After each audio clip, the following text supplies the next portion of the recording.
The courtroom was cold in a way that seeped into your bones, not from the air conditioning, but from the weight of what was happening. I sat there on the hard wooden bench, clutching a photo of my children like it was the last anchor to my sanity. Across the room, David, my husband of 15 years, sat with his perfectly pressed suit, fake concern etched on his face, and a lawyer who didn't even glance my way. The man who once split my lip for forgetting to warm his dinner was now fighting for full custody of our children. He wanted to take Liam and Sophie away from me. The judge's voice broke through the buzzing in my ears. "Mr. Carter, your legal counsel may proceed." David's lawyer stood calm and confident and said the words I'll never forget. "Your Honor, my client seeks full custody of the children on the grounds that Mrs. Carter has a history of emotional instability, possible depression, and an inability to provide a consistent environment."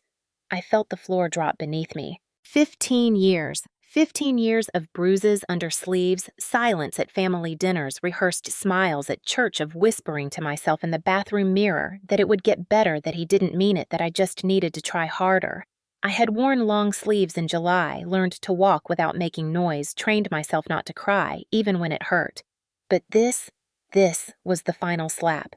After everything he had done to me, after the nights I'd slept in the children's room just to keep them safe, after every time I'd patched my own wounds and made excuses for his rage, now he wanted to paint me as the villain. I looked to the left where Liam and Sophie sat beside a child services agent. Liam was 9, his jaw clenched like David's, but his eyes searched mine like he didn't understand. Sophie was only 7. Her small hands twisted nervously in her lap, and when our eyes met, she mouthed, "Are you okay?" I nodded, but the lump in my throat burned. David's voice suddenly echoed through the room. "Emily needs help. I've tried for years to support her, but she refuses therapy, isolates the children, and lashes out. I'm just trying to protect them." Lies. Every word a lie. I stood up. "That's not true." My lawyer tugged at my arm, but I couldn't sit anymore. "He's the one who hit me. He's the one who threw a chair at the wall when I told him I wanted to go back to work. I've been quiet for too long." The judge held up a hand. "Mrs. Carter, you'll have your chance to respond." I sat back down, heart pounding. In that moment, I knew this wouldn't just be a legal battle. This was going to be a war for the truth. Not just for me, but for my children who had spent too long living in the shadows of David's violence. The worst part wasn't the broken ribs or the bruised wrists. It was the way he made me doubt my reality, how he gaslit me into thinking I was crazy, unfit, overreacting. And now, with a polished lawyer and a stack of doctored documentation, he was ready to steal the only light left in my life. But I wasn't that girl anymore. Not the girl who flinched at footsteps, who apologized for crying, who thought surviving meant staying. I was done surviving. I was ready to fight. And if David thought he could win by dragging my name through the mud, he had no idea who he was really up against. When I met David Carter, I was 22, naive and desperate to escape the tight noose of my upbringing. My parents weren't violent, not in the obvious sense, but they were masters of quiet control. My mother once threw away all my journals because she said my thoughts sounded unstable. My father prayed for me every time I wore jeans.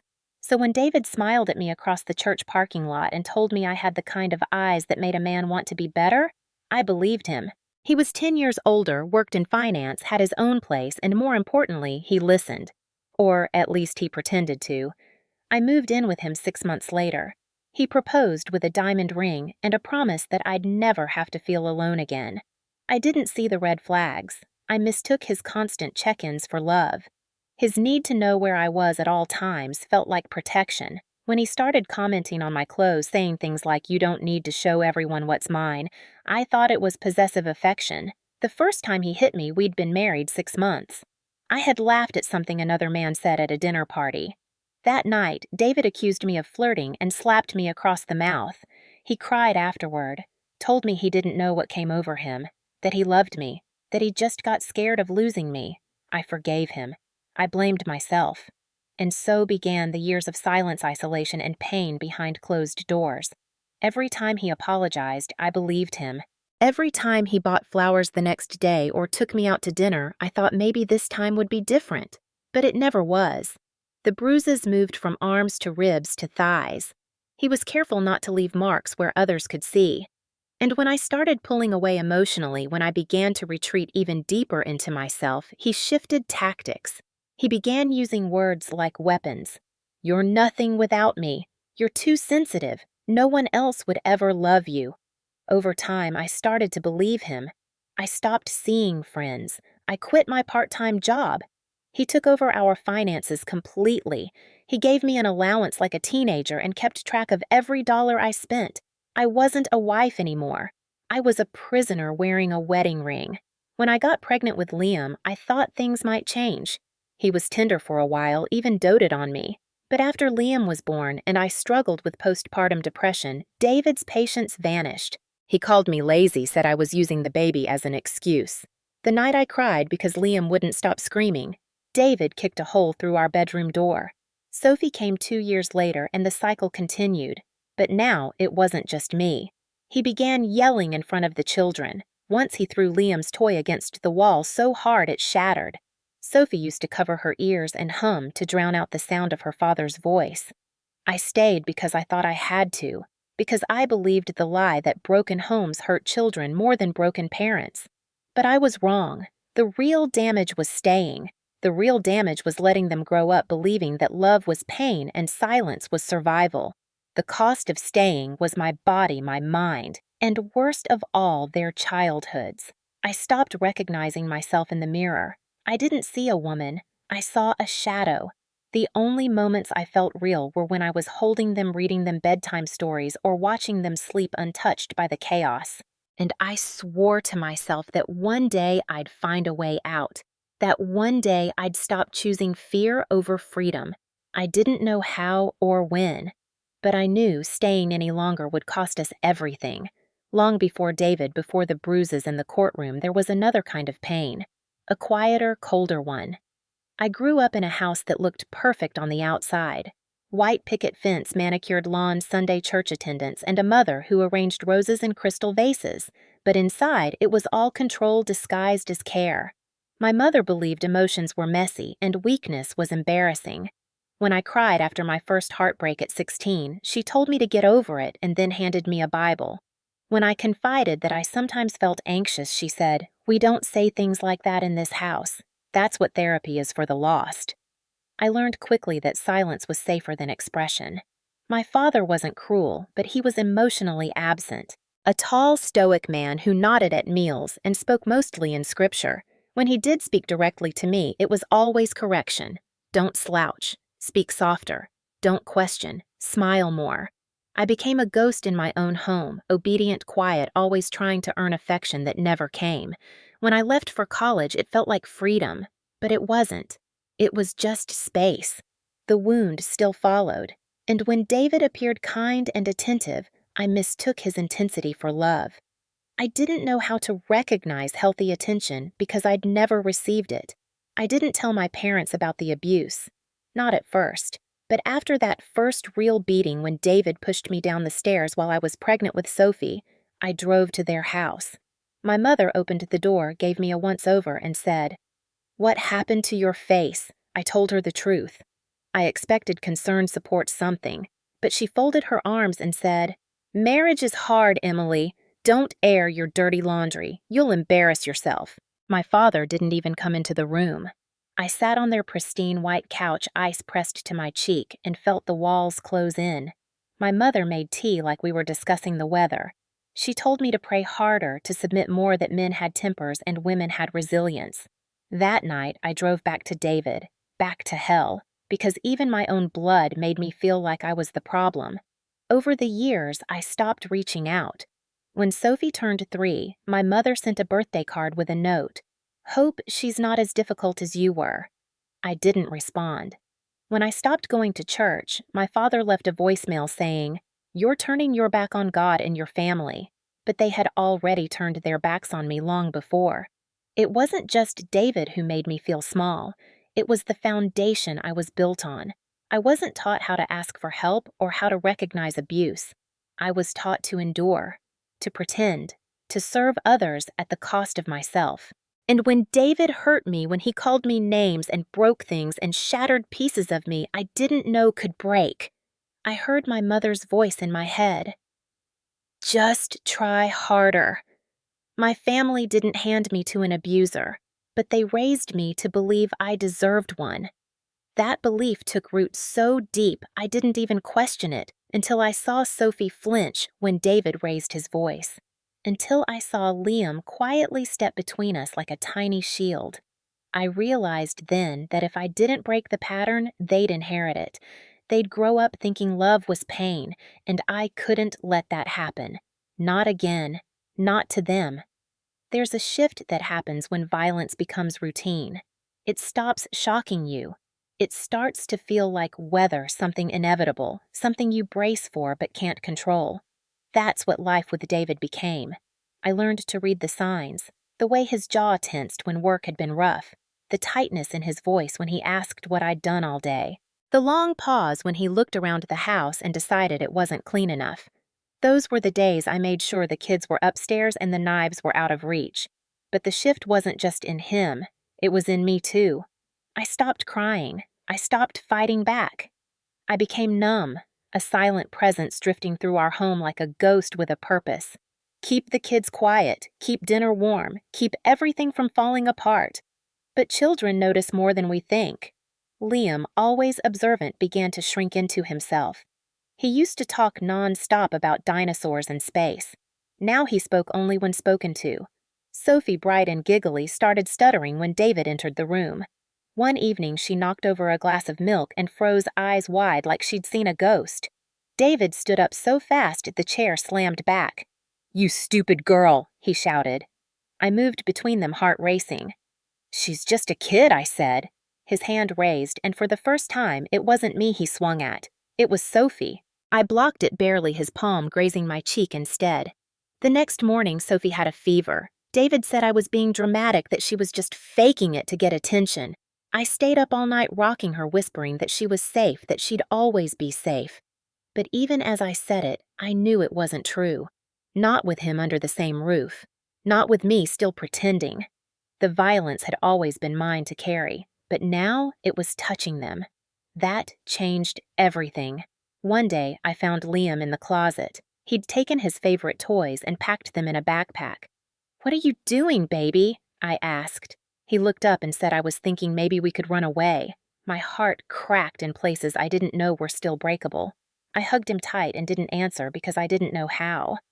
That week, David accused me of flirting with the mailman. I laughed, tired and hollow. That laugh cost me 2 cracked ribs.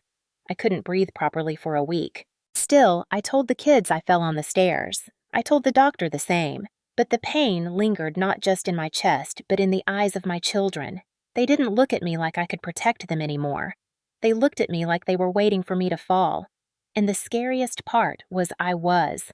I was falling apart from the inside out. Every time I looked at David, I didn't see my husband. I saw a man who would destroy us all and feel justified doing it. I knew the next time he snapped, it might not be a bruise. It might be a funeral. And that thought, that cold, suffocating thought, was what finally pushed me past fear. It wasn't about me anymore. It was about them. And I was done waiting for someone else to save us. It was 3 in the morning when I made the decision, not with a scream or a dramatic moment of revelation, but in silence, sitting on the cold tile floor of our bathroom with Sophie asleep in my lap and Liam curled up beside the door like a guard dog. David had passed out drunk in the bedroom after another explosion, this one about a bill I'd forgotten to pay. I'd taken the hit, the shouting, the threats. Then I'd gathered the kids, locked the door behind us, and waited for the rage to burn out. I remember watching the flicker of the hallway light under the crack of the door and thinking, this isn't living. This is survival, and I'm failing. That night, I did something I never thought I'd do. I called Natalie. She was my college roommate, my once best friend who I'd slowly drifted from as David tightened his grip. I hadn't spoken to her in nearly 8 years, but when she picked up and heard the shake in my voice, she didn't hesitate. "Come now," she said. "You and the kids. I'll keep the porch light on." I packed in 15 minutes.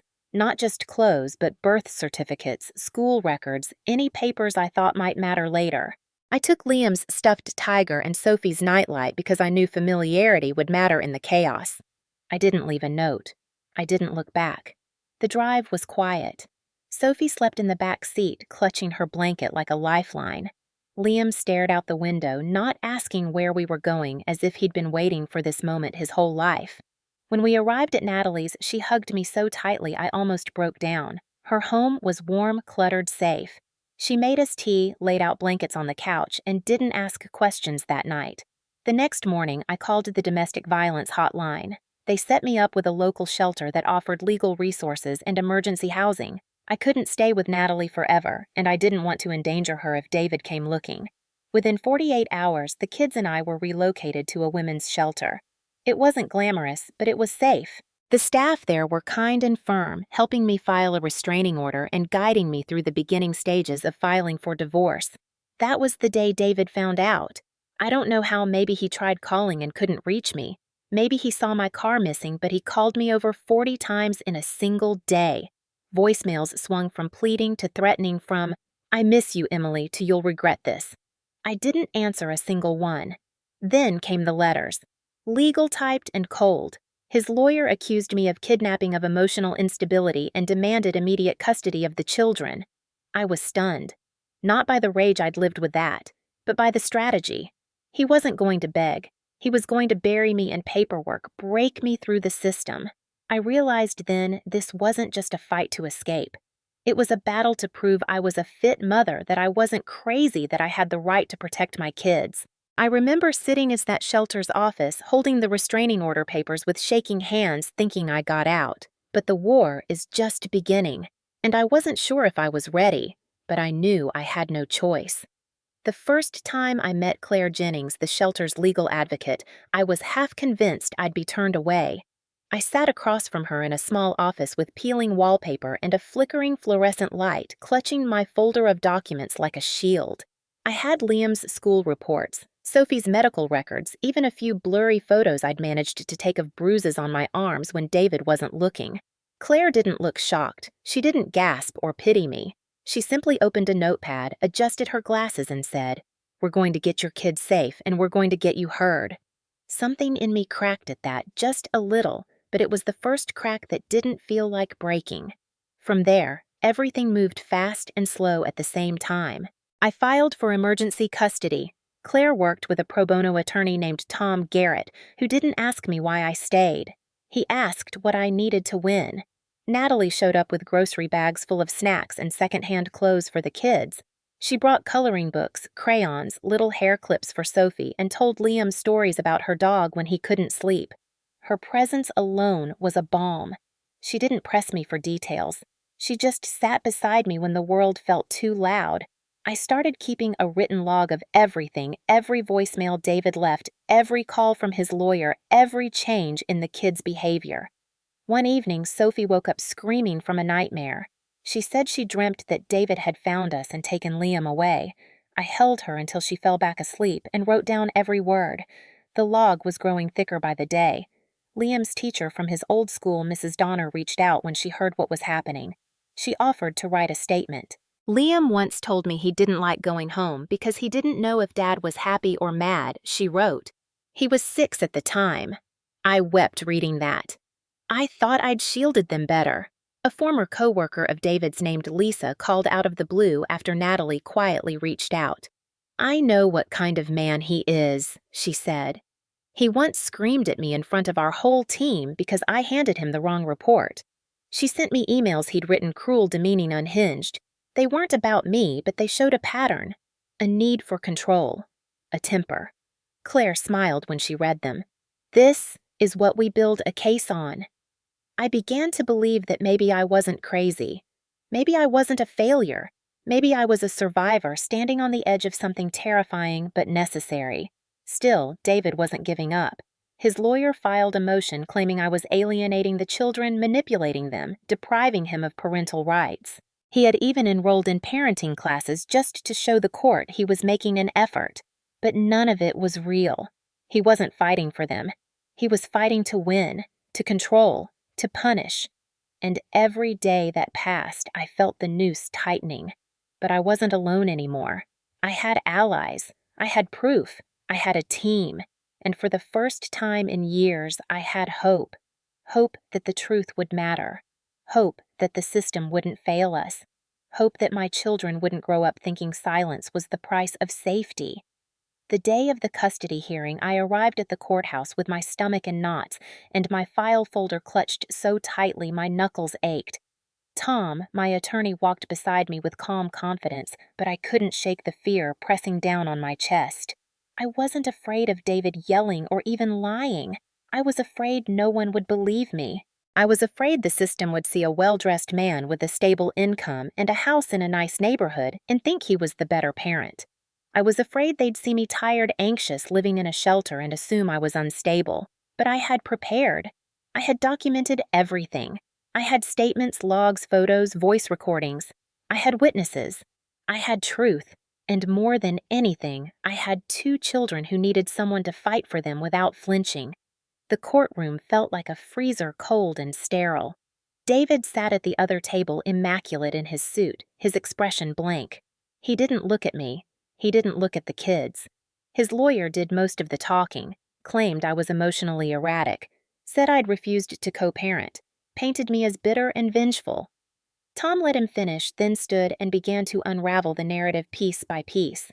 He introduced the logbook, 10 weeks of written entries detailing our day-to-day, the children's behavior, nightmares, panic attacks. He handed over the school report from Liam's teacher. He played voicemails of David calling me names I wouldn't repeat in court. One clip included David threatening to make sure you never see those kids again. The judge listened, expression unreadable. Then Tom called me to the stand. I took a breath and walked to the front. My legs shook, but my voice didn't.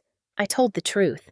I told them about the first slap, about the way it escalated over the years, about the control, the isolation, the bruises hidden under sweaters. I told them how Sophie flinched at loud noises and how Liam once asked if he was the reason his dad got angry. I told them I stayed because I thought I had to, because I didn't know there was a way out. But the moment he hit our daughter, I said everything changed. I didn't leave for me, I told the court. I left for them. After I stepped down, Tom called Natalie. She described the night we arrived, how I was shaking, how the kids clung to me like they were afraid I'd vanish. Then he called Lisa, who recounted David's violent temper at work and his pattern of verbal degradation.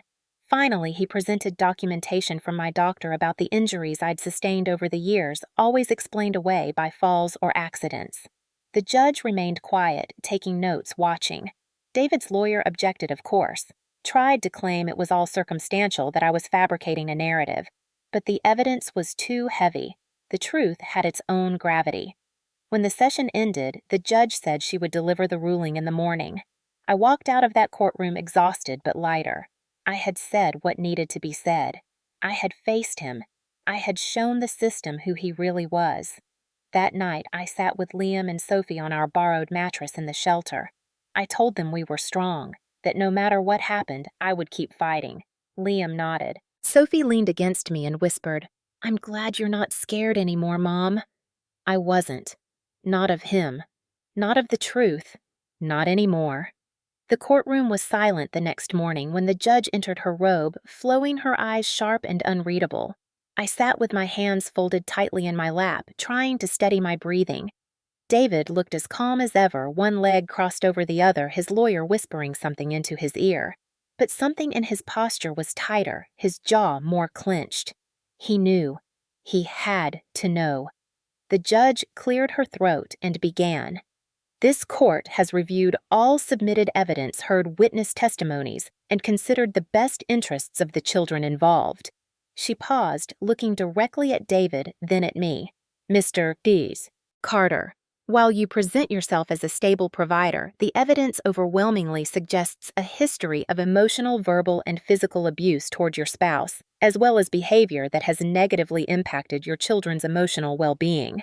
David shifted in his seat. The judge continued, "Therefore, I am granting sole physical and legal custody of the children to Mrs. Emily Carter. Mr. Carter is permitted supervised visitation only pending psychological evaluation and completion of a domestic violence intervention program." I heard Natalie gasp softly behind me. I blinked, trying to process the words. Sole custody. Supervised visits. The judge wasn't done. Furthermore, she said, her tone firmer, now the court finds that Mr. Carter's actions constitute a pattern of coercive control, and we are forwarding documentation to the district attorney for review of possible criminal charges, particularly in light of the medical records and voice recordings submitted. That's when David broke. "This is insane," he snapped, standing so abruptly his chair screeched back. His lawyer tried to calm him, but he waved him off. "She's lying. She's manipulating everyone. I'm their father." The judge didn't flinch. "Mr. Carter, one more outburst and you'll be removed from the courtroom." His face flushed eyes wild, but he sat back down. The room was spinning. I couldn't believe it. After all these years of being unheard, dismissed, doubted, someone had listened. Someone had believed me. Outside the courtroom, reporters had gathered. I hadn't expected that. A local women's shelter had tipped them off about the case, using it as an example of how the system could work when survivors had support. I didn't speak to the press, but the headlines came anyway. Mother wins custody after years of abuse. Court recognizes coercive control in landmark case. Survivor fights back and wins. David lost more than custody that day. His employer placed him on indefinite leave pending internal investigation. The HR department had received anonymous emails, likely from Lisa or someone else who'd had enough. Rumors swirled. His polished image, his calm, authoritative persona, it all began to unravel. He called once after the ruling, left a voicemail filled with venom and threats. I saved it, sent it straight to Claire, who added it to the growing file. His supervised visits were scheduled at a facility with a child psychologist present. He showed up to one, then stopped coming. Maybe it was ego. Maybe he couldn't stand the loss of control. Either way, we didn't care. The farther he stayed, the safer we felt. Sophie started sleeping through the night again. Liam joined a school club and smiled more. I started writing again, something I hadn't done in years. The world didn't feel entirely safe yet, but it felt real. And for the first time in a long time, it felt like hours. Weeks passed after the ruling, and with each day, the tightness in my chest loosened little by little, like someone had been pressing down on my lungs for years and was finally letting go. Life didn't return to normal because what we had before wasn't normal. It began to rebuild into something new, something ours. I found a small apartment with 2 bedrooms, a second-hand couch, and a kitchen that always smelled like the cinnamon candles Sophie loved. The first night we slept there, just the 3 of us, Sophie climbed into my bed after a nightmare. I didn't tell her to go back to her room. I held her and whispered, "You're safe now. We're safe." Liam adjusted in his quiet way. He started asking to help in the kitchen, organizing our tiny pantry like it was a fortress. One night, while we washed dishes, he said, "I like it here. It's peaceful." I turned away quickly so he wouldn't see me cry. Natalie kept checking in always with food or some small gift. One afternoon, she brought over a bulletin board and helped me hang it in the kitchen. "For your wins," she said. "Every good thing, no matter how small." The first thing we pinned was Liam's spelling test. He got a perfect score. Then Sophie's drawing of our new apartment. Then the lease agreement with my name on it. Each pin felt like reclaiming something I'd been told I didn't deserve. One morning, while packing lunches, Sophie hesitated in front of the fridge. She pulled a photo from her backpack and held it out to me. It was from her classroom, her standing beside Liam, both smiling wide. "Can this go up?" she asked. I nodded and pinned it to the board. Later that week, Liam approached me with a question that made my heart stop. "Mom," he said, serious, "can we change our last names?" I blinked. "What do you mean I don't want to be Carter anymore?" He said. "Sophie doesn't either. We want your name." I had never brought it up. I hadn't wanted to push, hadn't wanted to make them feel like they had to choose between parents. But hearing it from him unprompted cracked something open in me. I sat down on the couch with both of them and asked, "Are you sure?" Sophie nodded fiercely. "I want to be Sophie Evans, just like you." I hugged them both tightly, promising to look into it. That night after they were asleep, I filled out the forms. I couldn't stop smiling. The next week, we sat in the county office as the clerk processed the paperwork. When the woman handed Liam and Sophie their new IDs, they beamed. Evan's Liam whispered to himself like he was tasting the word. It feels better. We went out for ice cream afterward, our small celebration. Sophie ordered strawberry even though she used to hate it. Trying new things, she said with a shrug. I watched them both and realized they weren't just healing. They were growing, changing, choosing joy.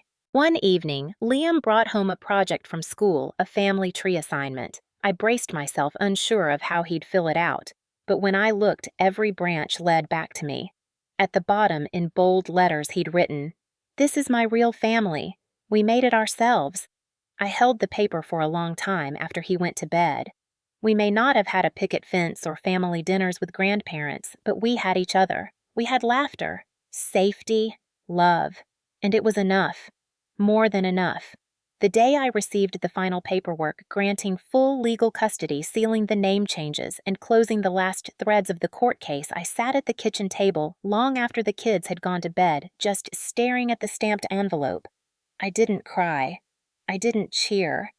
I just breathed, really breathed, like I hadn't in years. There was no dramatic music, no thunderous applause. Just me, a flickering light above the stove, and a quiet that didn't feel empty. It felt earned.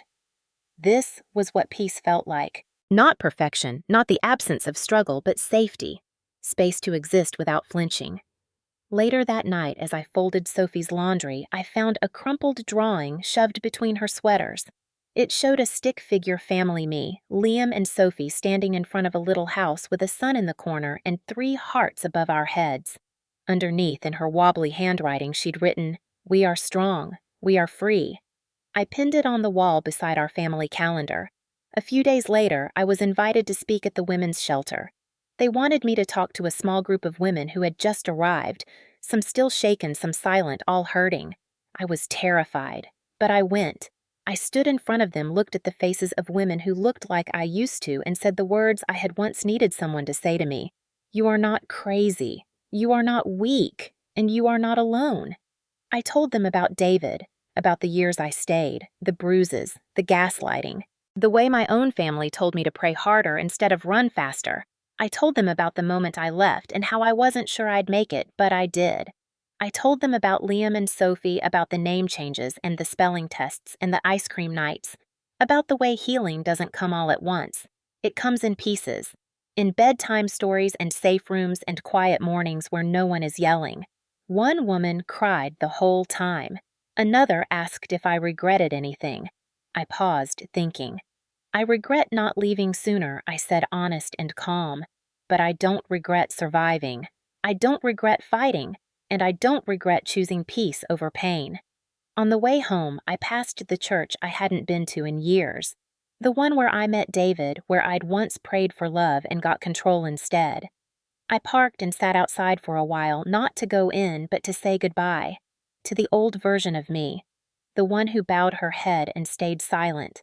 The one who thought endurance was loyalty. I whispered, "You did your best, but we're not her anymore." A few months later, I filed papers to volunteer regularly at the shelter. I started writing again. Nothing big, just journals, essays, things I'd buried for years. Liam joined soccer. Sophie started a dance class. Our home got louder, messier, full of color and life. On Sophie's 8th birthday, she told me it was her best day ever. Not because of the cake or the presents, but because, as she said, no one yelled. Everyone was happy. That night, I sat on the edge of her bed, brushing her hair behind her ear, and she whispered, "Thank you for saving us." I smiled, kissed her forehead, and whispered back, "You saved me too."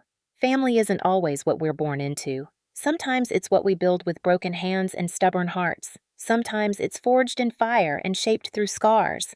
And sometimes it's made when we finally choose ourselves and the people who choose us back. I used to think survival was the end goal. Now I know better. Surviving is just the start. Living, truly living, is choosing joy again and again, even when the world has taught you to expect pain. We chose each other, and that choice saved us all.